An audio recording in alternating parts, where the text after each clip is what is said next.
During his wife Lindsay's labor, someone deliberately slashed the tire of their car and then the ambulance that came to help. It turned out to be Karen, their notorious HOA neighbor, known for her obsession with rules and punishing anyone who stepped out of line. But Mike had a video evidence, witnesses, and the will to fight back, and what followed shook the entire neighborhood. Just wait until you hear how this unbelievable story unfolded, and why in the end, justice came out on top. It was 3:07 a.m. when Mike Peterson woke up to the sound of sharp, shallow breathing beside him. His wife, Lindsay, was sitting on the edge of the bed, her body tense, hands gripping the sheets, her face pale under the moonlight slicing through the blinds. "Mike," she said through clenched teeth, "it's time." He didn't need to ask what she meant. For weeks they'd been preparing for this. The hospital bag had been packed and repacked. The car's gas tank had been kept full. Emergency routes mapped. Her due date was just 4 days away, but babies don't care about due dates. Mike shot out of bed. His heart was thudding, adrenaline crashing in before he was even fully awake. Lindsay was already halfway to the door, moving with careful urgency, one hand on her belly, the other on the wall for support. He helped her down the front steps, their breath fogging in the cold North Carolina air. Everything was still outside, almost unnaturally quiet. The kind of silence you only get in the early hours before dawn when the world feels paused. He clicked the SUV key. The lights blinked. He pulled open the driver's side door, and then he heard it. Tss, tss, tss, tss, tss. That sound, subtle, soft, but unmistakable. His stomach dropped. He turned toward the front right tire, and under the pale wash of the street lamp, he saw it sagging. Completely flat. No warning. No nail picked up on the road. The vehicle had been parked for 2 days. This wasn't bad luck. Not in the middle of the night. Not when every second counted. He crouched closer. The slit on the rubber was clean, diagonal, deep, deliberate. This wasn't an accident. It was intentional. Sabotage. His first thought was, who would do this? His second thought was, oh my God, Lindsay. His third, Karen. But there was no time to argue with logic. His wife was in labor. Their child was coming. And someone had just turned the most important night of their lives into a crisis. Mike stood frozen for a second, fists clenched, caught between fury and fear. Then Lindsay let out a gasp from behind him, sharp, pained, and real. "Mike!" she cried. "Another one's coming, fast!" He bolted back to her and wrapped his arm around her shoulder, guiding her to sit on the passenger seat. She winced, clutching her belly. The contractions were intensifying. His mind raced, calling 911, neighbors, backup plans. Everything blurred together as one truth echoed in his brain like a siren. Someone did this to us, and they knew exactly what they were doing. They both knew who it could be. They didn't say her name out loud in that moment, but the image popped up in Mike's head like a reflex. Karen Montgomery. She wasn't just a neighbor. She was the neighborhood, or at least she believed so. Karen had lived in the cul-de-sac for over 20 years, long enough to watch trees grow, fences fade, and families cycle in and out. But the one constant, like death, taxes, and HOA fines, was Karen's reign over the community. She wasn't technically the HOA president anymore. She had stepped down voluntarily after a particularly nasty email chain accusing a newlywed couple of decorative overreach with their flower pots. But titles never mattered to her. Power did. She still attended every board meeting, still walked the streets with her little clipboard and cheap digital camera, still peeked through her curtains like she was the NSA, and still believed the suburban covenant rules were divine scripture handed down from Mount Olympus. She'd fined people for mulch that was too red, issued warnings for wreaths hung before Thanksgiving, called the city once when a neighbor painted their shutters a shade lighter than approved navy. But most memorably, she reported a 14-year-old boy for parking his bike within 3 inches of the mailbox base, claiming it obstructed federal mail flow. She waited outside until the mail truck came just to prove her point. The mailman gave her a look like she needed more sunlight in her life. Karen didn't care, and she'd hounded Mike for months. Ever since Lindsay's pregnancy began and he started parking their SUV closer to the curb, Just a little to make room for easy exit, especially in case of an emergency. Karen hated that. She'd left notes, taken pictures. Once even rang their doorbell at 6:45 a.m. on a Saturday, holding a printed map of property lines, pointing at it like she was presenting evidence in court. Your vehicle consistently crosses over into common access space, she had hissed. This is not compliant. Mike stayed polite. Lindsay asked him to ignore her. Don't escalate anything, she said. She's just lonely and nosy. But Mike always felt it was more than that. There was a quiet intensity behind Karen's eyes. Something that didn't just want order but control. Not a neighborhood watch, a neighborhood warden. And now, standing beside a slashed tire in the dead of night while his wife suffered in the front seat, Mike understood something he hadn't before. This wasn't about a curb. This wasn't about rules. This was personal. Karen had waited, watched. And when the moment came, when she saw their car parked that 1 inch too far, and maybe even saw Lindsay clutching her stomach as they got in, she acted. What no one expected was how far she'd go. Not even Karen. Not yet. Mike's fingers trembled as he unlocked his phone. He'd already tried waking 2 neighbors. No answer. The third didn't even have a porch light on. Lindsay's breathing was quickening in the front seat, sharp gasps between gritted teeth. He knew what this meant. The labor was active and fast. Hold on, baby, I've got this, he whispered, dialing 911 with shaky hands. The dispatcher was calm, too calm. Address? Symptoms? Is she bleeding? No, she's in labor. We have a flat. I need an ambulance now, please. We're dispatching a unit. ETA, 12 minutes. Stay with her. He hung up. 12 minutes. That might as well have been a year. Mike ran back to the car, climbed in next to Lindsay, and squeezed her hand. She was soaked in sweat, her hair sticking to her forehead. They're coming, he said. Just hang in there. Her reply was a scream that sent ice through his veins. When the ambulance finally arrived, it felt like salvation. Red and blue lights sliced through the night as it rolled up the street like a promise of rescue. But that promise didn't last. One of the EMTs jumped out, a tall man in his late 30s with fast, practiced movements. He pulled open the rear door, unlocked the gurney, and glanced at the vehicle's back tire. Then he froze. What the hell? He muttered, crouching. Hey, Jason, check this out. The other paramedic joined him. A flashlight beam lit up the tire, already folding inward under its own weight, deflating rapidly. Cut, the first EMT said flatly. It's been slashed. Mike's mind couldn't keep up. What? No, what do you mean slashed? The EMT stood, shaking his head. We can't transport her like this. This unit's out. We're calling another. Lindsay let out another cry, louder now. Raw. Desperate. They laid her on a gurney right there on the sidewalk, under the flickering amber lights of a crippled ambulance. She clutched the side rails, her voice rising with every contraction. Mike stood back, fists clenched, heart racing, completely helpless. He stared at the tire, the clean slice, the way it mirrored the one on their SUV. 2 vehicles, 1 night, the exact same kind of cut. This wasn't coincidence. This was war. Karen had done it again. Only this time, it wasn't just a car. It wasn't just a rule. She had sabotaged an emergency vehicle. She had put his wife and unborn child at risk. And she had done it with the calm precision of someone who thought they were untouchable. Mike felt rage boil up inside him. But he couldn't act, not yet. Right now, all he could do was hold Lindsay's hand and pray the second ambulance got there before it was too late. They made it. Barely. The second ambulance arrived just in time. Lindsay was in full-blown labor, soaked in sweat. My eyes wild with pain. There was no time for questions, no time for forms. They wheeled her in, straight past triage. Mike didn't remember most of the ride, just sirens, flashing lights, and Lindsay's voice screaming in waves. He held her hand the entire time. It felt cold and trembling in his. He kept whispering, "Almost there. Just hold on. Please, hold on."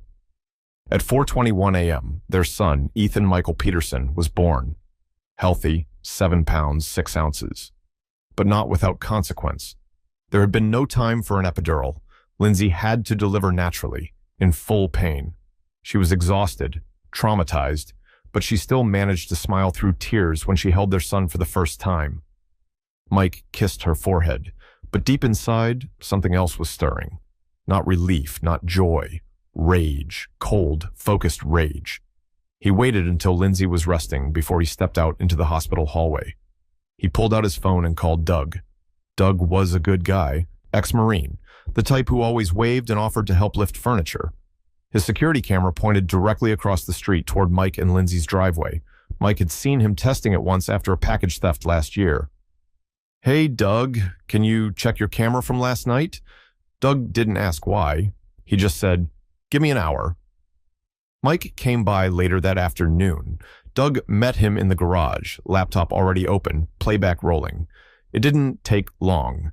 Timestamp 2:53 a.m. The street was dark. Fog hovered low over the sidewalk. A figure appeared at the edge of the frame, walking slowly but purposefully. Gray bathrobe, slippers, hair in curlers. Karen Montgomery. She walked into the middle of Mike's driveway and paused. Her head turned left, right, checking, listening. Then she crouched. The camera didn't catch the blade clearly, but something in her hand reflected the porch light. Something shiny, quick, intentional. Her hand jerked forward. Slash. She stood. Walked away, calm as ever, like she'd just watered her plants. Mike's breath caught. But it wasn't over. Timestamp 3 a.m. Red lights bloomed in the distance. The ambulance pulled up, slightly overlapping the edge of Karen's lawn, but only just. The EMTs stepped out. She was already watching. 3:02 a.m. Karen emerged again. No hesitation. Walked straight toward the back of the ambulance. Looked around once. Slash. Mike said nothing. He just stared at the screen. His jaw tightened. His fists clenched. His pulse pounded in his ears. She did it. She really did it. Not once.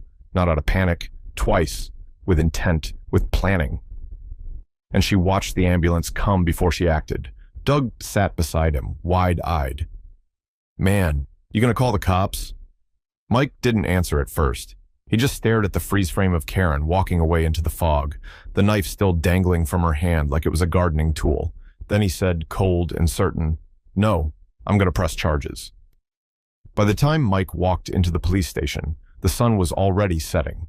He carried Doug's laptop under his arm like it was a weapon. And in a way, it was. The officer at the front desk greeted him with standard politeness. But that changed quickly once Mike explained the situation. Slashed tire during a medical emergency, evidence captured on video, potential interference with emergency services. They took him to a back room almost immediately. Detective Rhodes, mid-40s, sleeves rolled up, no time for small talk, reviewed the footage in complete silence. The only sound was the faint hum of the overhead lights and the click of the spacebar as she paused, rewound, played again. First, the SUV, then the ambulance, and finally, the frame where Karen's face turned just enough to be clearly visible. Caught, calm, calculated. When the clip ended, Rhodes leaned back slowly and exhaled. Jesus, she said. Mike nodded. "You see why I'm here?" She gave a short nod. "This isn't just vandalism.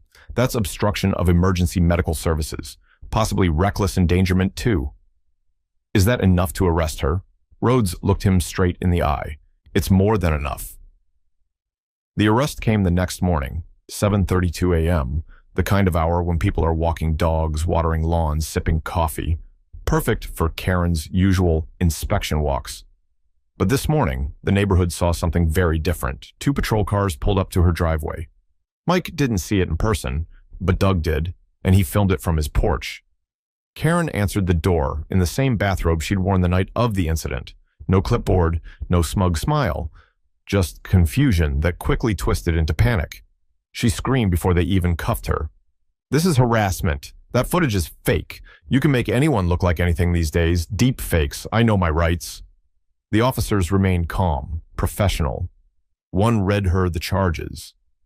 Felony property damage. Obstruction of emergency medical services. Reckless endangerment. Karen's voice cracked as she tried to push back. "That's not me. That's not... You don't understand. I was just..." But they had already searched her garage, and they had already found the knife, a serrated utility blade. still sitting on her tool shelf, still with faint black residue from rubber, cleaned but not well, and her fingerprints were all over it.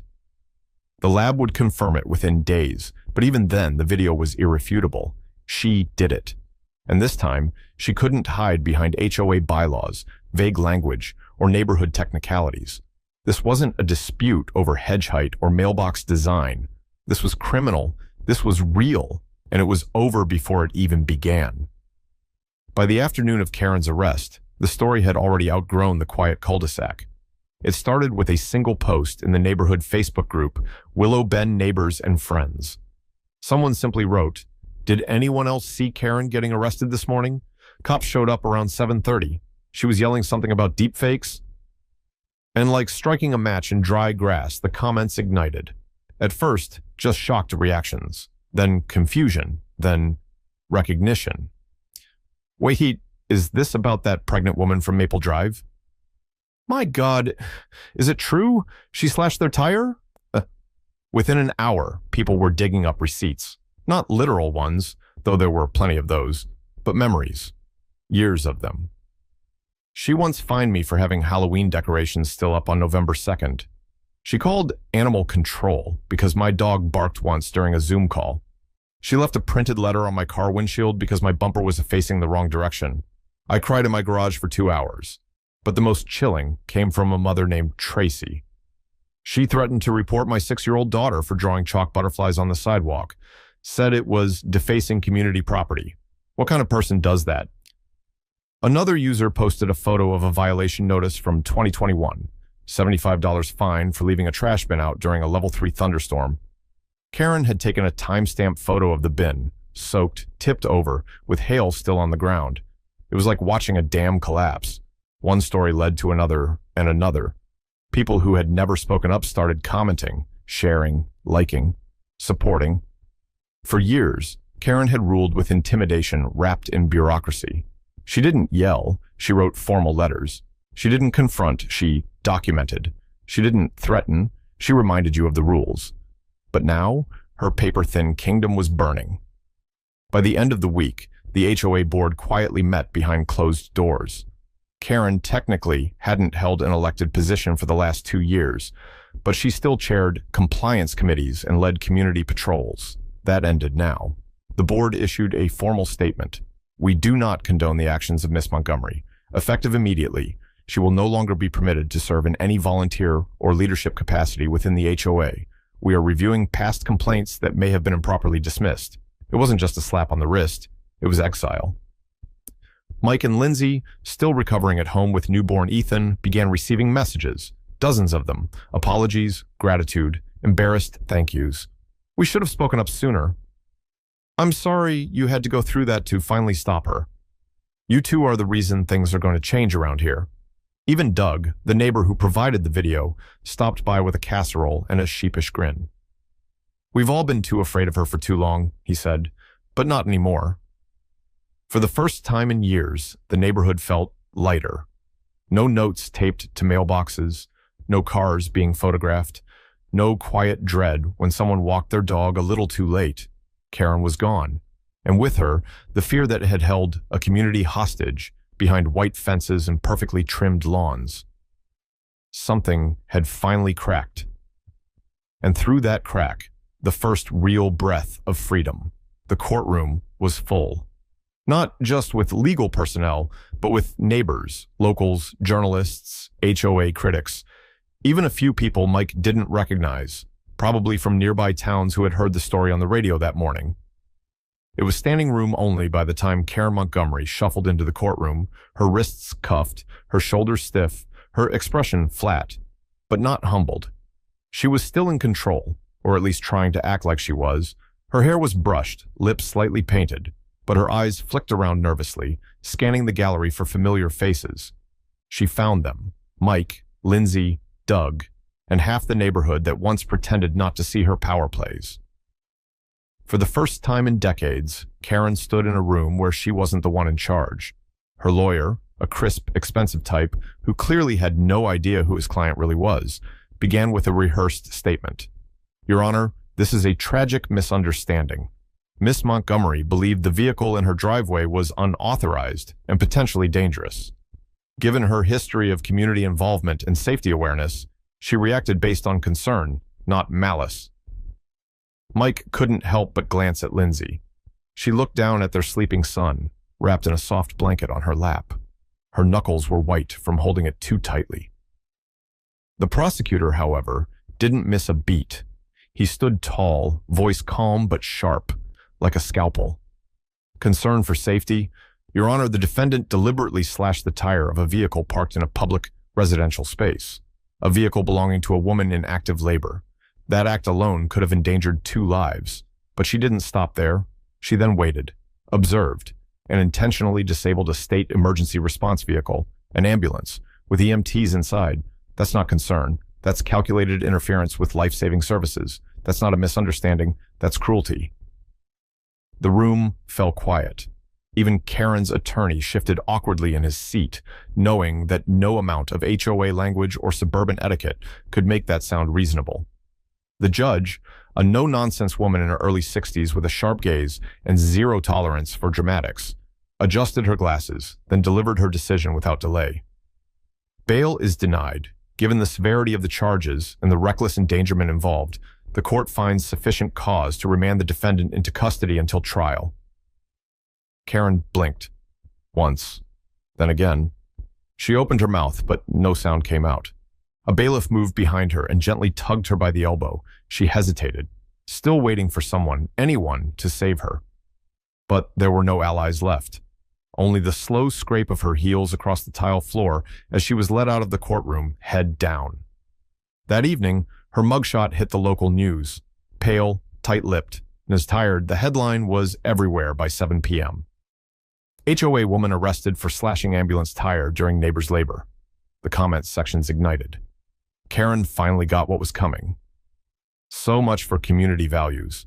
Imagine hating everyone so much you'd sabotage an ambulance. She should never walk free again. It wasn't just a neighborhood scandal anymore. It was a public reckoning. And for the first time in a long time, truth had the loudest voice in the room. Karen Montgomery didn't make eye contact the day she returned to court. Her once defiant posture had melted into something smaller, less certain. No makeup this time, no stiff shoulders, just a beige cardigan too big for her frame and eyes that avoided every face in the room. She didn't fight the charges anymore. After weeks of hearings, discovery, and a community now fully mobilized against her, she took a plea deal. No trial, no jury, no more public spectacle. Karen pled guilty to felony criminal mischief and obstruction of emergency medical services. Her attorney tried one last time to spin it. Temporary lapse of judgment, mental stress, concern taken too far. But the facts were immovable, and the court didn't forget the gravity of her actions. The judge sentenced her to 18 months of supervised probation, 200 hours of community service to be performed in public facilities, mandatory mental health counseling twice monthly, and a restraining order prohibiting her from coming within 500 feet of the Petersons or contacting them in any form. But perhaps the most symbolic part came last. Karen was permanently banned from participating in any HOA leadership role, committee, or enforcement action ever again. It wasn't just about Mike and Lindsay anymore. This was about all the silent neighbors, all the parents, the young couples, the elderly residents who had tiptoed through their own streets for years, afraid of letters, citations, or being watched. The new HOA board, elected in a special emergency meeting, issued a formal apology to the Peterson family.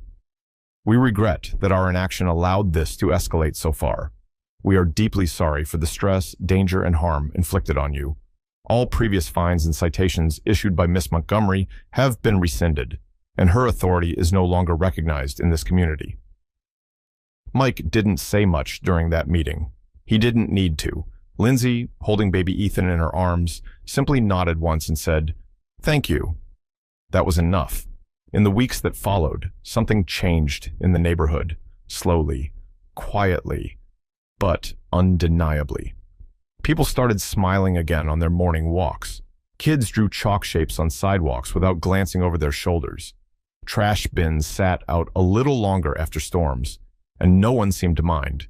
It was like a collective exhale. A tension had lifted. Karen's house stood quiet, curtains drawn. A for sale sign eventually appeared in her yard. No one asked where she was going. No one really cared. For the first time in years, Willow Bend felt like a place you could call home again. Not perfect, not free from disagreements or the occasional nosy neighbor, but safe, fair, and finally peaceful. Ethan will be a year old next week. He toddles around the living room now with boundless energy, giggling every time he sees something red and shiny.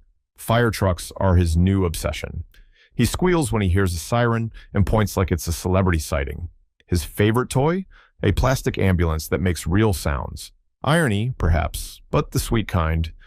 He's healthy, strong, joyful. Unaware of how close he came to being part of a much darker story, Mike still thinks about that night sometimes. Not every day, but in quiet moments. Usually when Lindsay's asleep and Ethan's toy ambulance lies flipped over on the rug, he'll feel it. That tightness in his chest. That what if? What if they hadn't called 911 fast enough? What if the second ambulance had been delayed just 5 more minutes? What if a knife in the wrong hands had changed their family forever? The scariest part wasn't the slashed tires. It was realizing how far some people will go, not out of desperation, but out of obsession. Obsession with control, power, authority over others. Karen's world was small, but in her mind, it was absolute. And when reality didn't match her rules, she punished it. But reality fought back. And for once, justice didn't just knock. It walked right in. Karen moved out of Willow Bend 6 months ago, quietly. No farewell letters, no goodbyes. Just a moving truck at dawn and a house that stood empty for weeks before a new family moved in, a young couple with twins and a golden retriever. No one misses her. Her lawn is still immaculate, though. Mike jokes sometimes that even the grass is relieved. As for the Petersons, they didn't just survive, they grew.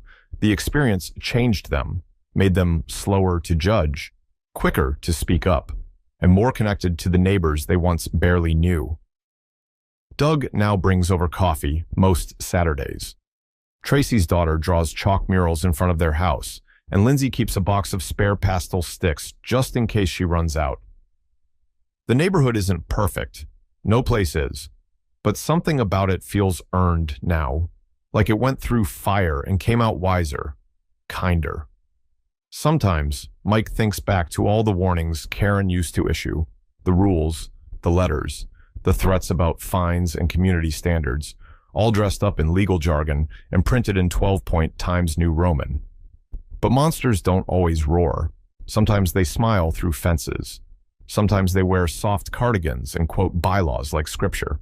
And sometimes, just sometimes, the good guys win anyway, not with revenge, but with truth and the courage to call wrong what it is, even when it hides behind the word rules. Ethan, now babbling to himself in a pile of blankets, picks up his little fire truck and presses the button. The siren howls. He laughs like it's the funniest thing in the world. Mike smiles too, because this is what a new beginning looks like.